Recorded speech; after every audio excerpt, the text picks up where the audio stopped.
ආයිබෝවන් සුබ රාත්‍රියක් කියලා තමයි මට දැන් මේ මොහොතේ කතා කරන්න. අද දවසේ අපි හොරණ නගරයේ සුවිශේෂී ධර්ම සංග්‍රහයක ඇත්තටම ධර්මයේ බෙදෙනවා. ඒ කියන්නේ ඇත්තටම උන්වහන්සේ අපි මොන ආකාරයෙන් තක්සේරු කළත් කන්නරුවේ නායක හාමුදුරුවෝ කියන්නේ ඇත්තටම මේ ජන හදවතට මේ අපගේ හදවතට දැනෙන්න බණ කියන එක අපිට ඕන තරම් අපි මේ සාමාන්‍ය මට අවුරුදු 62යි මේ 62 ඉඳන් අවුරුදු අපි 50ක් මම බණ ඇහුවා කියලා හිතන්න කවදාකවත් උඩු හිත සහ යට හිත මේකට ගෝචර වෙන විදිහට ධර්මයේ දේශනා කිරීම තමයි අන් අයව හෙලා දකින්න නැතුව උන්වහන්සේ ඇත්තටම උන්වහන්සේගේ මේ බණ පදයක් අද මේ හොරණ නගරයට දහස් ගාණක් සෙනඟ පිරිවරාගෙන ආවා.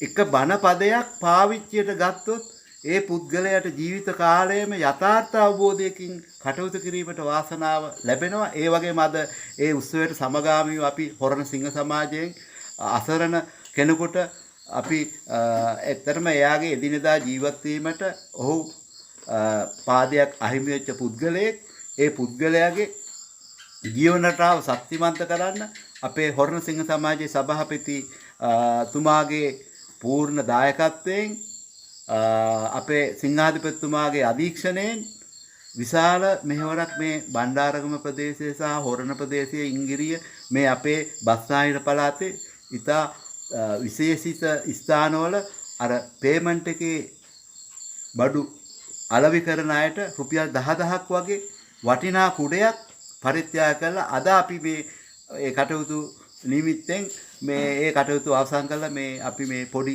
මානසික සුවයක් මිනිස්සු මේ භවයේ තියෙනකන් ජීවිතේ සකස් කරගන්න බෑ. අපිට කොයි මොහොතේ කොයි වෙලාවෙ වීසයක අරේ පරලොවෙන් එයිද දන්නේ. අපි මෙතෙක් අපි ඉපෙව්වේ ධනය තමයි භෞතික පැත්ත. මේ අයට කාටවත් ඔය කියන